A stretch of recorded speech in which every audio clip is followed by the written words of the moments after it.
Pebbles live. വളരെ വലിയ ത്യാഗം. ഒരു വലിയ കാട്ടിൽ ഒരു കുരങ്ങൻ കൂട്ടം താമസിച്ചിരുന്നു.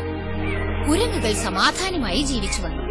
തങ്ങളുടെ നല്ല ഗുണമുള്ള രാജാവിനാൽ അവർ വളരെ സന്തോഷമായി കഴിഞ്ഞു.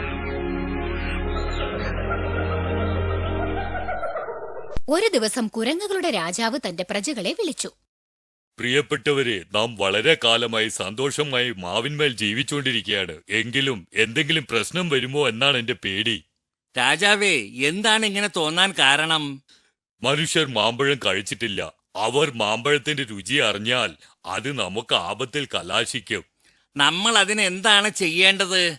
എന്റെ അടുത്ത് ഒരു പദ്ധതിയുണ്ട്. അതായത്, ഒരു മാമ്പഴം പോലും നദിയിൽ വീഴാതെ നാം ജാഗ്രതയായിരിക്കണം.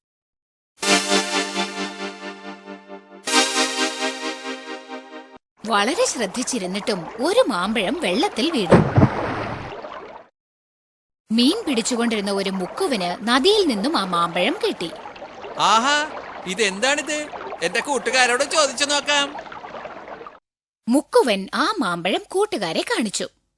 കണ്ട കൂട്ടുകാരെ, മീൻ പിടിക്കുമ്പോ ഈ അതിശയമായ പഴം എനിക്ക് കിട്ടി. കണ്ടാ നല്ല രുചിയായിരിക്കുമെന്ന് തോന്നുന്നു. ഇത് എന്ത് പഴാ? ഞാൻ ഇത് കണ്ടിട്ടേ ഇല്ലല്ലോ. നമുക്കിത് രാജാവിന്റെ അടുത്ത് കൊണ്ടുപോയി കാണിക്കാം. ശരി ശരി, അങ്ങനെ തന്നെ ചെയ്യാം.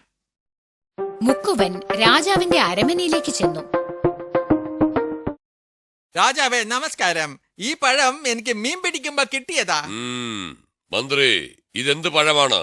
ഇതൊരു രുചിയുള്ള മാമ്പഴമാണ് രാജാവേ. വളരെ സ്വാദിഷ്ടമാണ്. ഈ മാമ്പഴം എവിടെയാണ് വളരുന്നത്?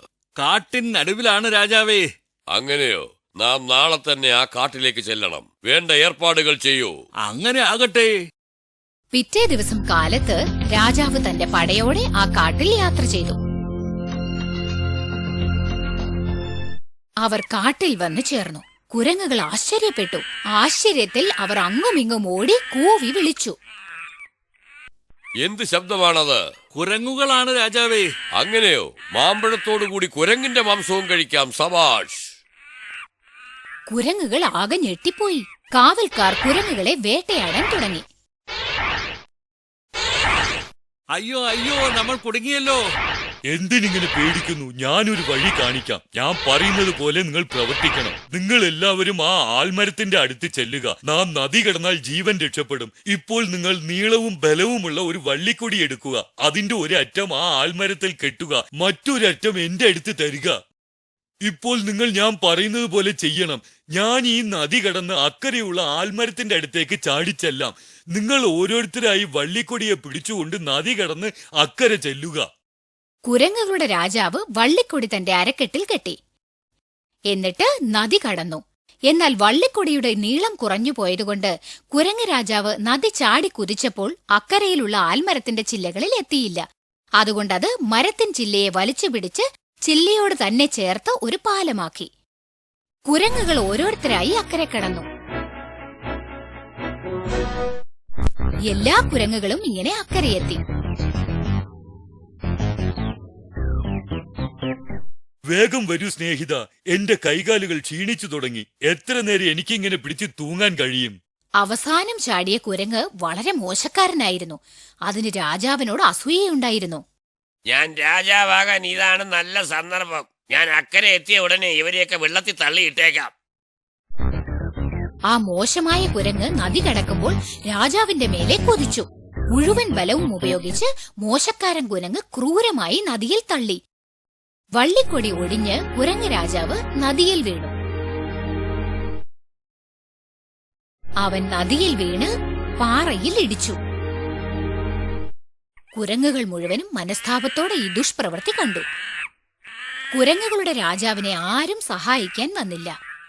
നദിയുടെ ഇക്കരയിൽ നിന്നിരുന്ന രാജാവ് ഈ കാഴ്ചയെല്ലാം കണ്ടുകൊണ്ട് നിന്നു. വരൂ, നമുക്ക് ആ കുരങ്ങിനെ രക്ഷിക്കാം. നീ നിന്റെ ജീവനെ തുച്ഛമായി കരുതി നിന്റെ പ്രജകളുടെ ജീവൻ രക്ഷിച്ചു. ഞാൻ അങ്ങനെ മഹത്തായ കാര്യമൊന്നും ചെയ്തില്ല. എന്റെ കടമയാണ് ചെയ്തത്. ഞാൻ നിന്നെ എന്റെ കൂടെ കൊണ്ടുപോയി ചികിത്സിപ്പിക്കാം. നിന്നെ രക്ഷിക്കാം. വേണ്ട, ഞാൻ ഇവിടെ ജീവൻ വെടിയാ. നിനക്ക് വേദനിക്കുന്നില്ലേ? വേദനയുണ്ടെന്ന് തോന്നുന്നല്ലോ. എനിക്ക് വേദനയില്ല. എന്തെന്നാൽ എന്റെ പ്രജകൾ ഭദ്രമായിരിക്കുന്നു. അത് മതി എനിക്ക്. ഇങ്ങനെ പറഞ്ഞ കുരങ്ങുകളുടെ രാജാവ് സന്തോഷത്തോടെ ജീവൻ വെടിഞ്ഞു. ഗുണപാഠം സ്വയം സംസാരിക്കുന്ന ഗുഹ. ഒരു ദിവസം ഒരു സിംഹം ഇര തേടി കാട്ടിൽ അലഞ്ഞുകൊണ്ടിരുന്നു. ഒറ്റയ്ക്ക് ഒരു മൃഗത്തെയും അത് കണ്ടില്ല.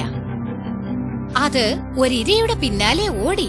ആ ഇരയും കിട്ടാതെ സിംഹം ക്ഷീണിച്ചു. സിംഹത്തിന് ഇര കിട്ടാത്തതുകൊണ്ട് നിരാശയോടെ മന്ദമായി അത് കാട്ടിൽ നടന്നു. പോവുന്ന വഴിയിൽ ഒരു ഗുഹ കണ്ടു. സിംഹം വിശ്രമിക്കാനായി ഗുഹയ്ക്കുള്ളിൽ ചെന്നു. ഏതെങ്കിലും മൃഗം അവിടെ വന്നാൽ അതിനെ പിടിച്ചു തിന്നാം എന്നും കരുതി. സിംഹം ഗുഹയ്ക്കകത്ത് ചെന്നു. പക്ഷെ ഒന്നും കിട്ടിയില്ല. അത് ഗുഹയ്ക്കുള്ളിൽ ഏതെങ്കിലും മൃഗം വരും എന്ന് പ്രതീക്ഷിച്ച് ആശയോടെ കാത്തിരുന്നു. കുറച്ചു നേരത്തിനു ശേഷം ആ ഗുഹയിൽ താമസിച്ചിരുന്ന നരി തിരിച്ചു വന്നു. ഗുഹയുടെ അരികിൽ സിംഹത്തിന്റെ കാൽപ്പാടുകൾ നരി കണ്ടു. ആ കാൽപ്പാടുകൾ ഗുഹയ്ക്കുള്ളിലേക്കാണ് പോയിരിക്കുന്നതെന്നും നരി ശ്രദ്ധിച്ചു. അല്ല, ഈ കാൽപ്പാടുകൾ ആരുടേതാ? സിംഹത്തിന്റേതാണെന്ന് കരുതുന്നു. ഞാൻ അകത്തു പോയാൽ അതെന്നെ കൊന്നുകളയും. അതുകൊണ്ട് ഗുഹയിൽ സിംഹമുണ്ടോ എന്നറിയുവാനായി നരി ഒരു പദ്ധതിയിട്ടു.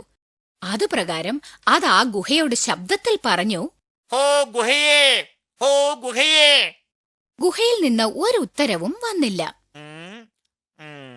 ഹോ ഗുഹയേ, ഏ ഗുഹയേ. അപ്പോഴും ഗുഹയിൽ നിന്ന് ഒരു ഉത്തരവും വന്നില്ല. ഏ ഗുഹയേ, അകത്ത് ആരെങ്കിലും ഉണ്ടോ? അതുകൊണ്ടാണോ നീ സംസാരിക്കാത്തത്? ഒരു മറുപടിയും വന്നില്ല. നീ എന്നോട് സംസാരിച്ചില്ലെങ്കിൽ ഞാൻ ഇവിടുന്ന് പോകും. നിനക്കത് അറിയില്ലേ? ഗുഹയ്ക്കകത്തിരുന്ന സിംഹം വിചാരിച്ചു നരിയോട് ഗുഹ സംസാരിക്കും എന്ന്. അതുകൊണ്ട് ഗുഹ പോലെ സിംഹം സംസാരിച്ചാൽ ഗുഹയാണ് സംസാരിക്കുന്നതെന്ന് കരുതി നരി അകത്ത് വരും. അപ്പോൾ അതിനെ കൊന്നു തിന്നാമെന്ന് കരുതി സിംഹം ഗുഹയെ പോലെ സംസാരിച്ചു. എൻ പ്രിയ നരിയെ, ഞാൻ തമാശക്കല്ലേ നിന്റെ അടുത്ത് മിണ്ടാതിരുന്നത്. ഗുഹയ്ക്കകത്ത് ആരുമില്ല. നിനക്ക് ധൈര്യമായി അകത്തേക്ക് വരാം. ഗുഹയ്ക്കുള്ളിൽ നിന്നും വന്നത് സിംഹത്തിന്റെ ശബ്ദമാണെന്ന് നരിക്കും മനസ്സിലായി. ഉഷാറായ നരി മറുപടി പറഞ്ഞു, എടാ മണ്ടൻ സിംഹമേ, ഗുഹയ്ക്കുള്ളിൽ വരാൻ ഞാൻ മടയനല്ല. നീ എന്നെ കൊല്ലും. വെറുതെ കാത്തിരിക്കാതെ പോ. എവിടെയെങ്കിലും ഗുഹ സംസാരിച്ച് കേട്ടിട്ടുണ്ടോ? ഇങ്ങനെ പറഞ്ഞിട്ട് നരി ഓടിപ്പോയി. ഇളിപ്യനായ മടയൻ സിംഹത്തിന് തിന്നാൻ ഒന്നും കിട്ടിയില്ല. ഗുണപാഠം നഷ്ടപ്പെട്ടതിനെക്കുറിച്ച് ഓർത്ത് Pebbles Live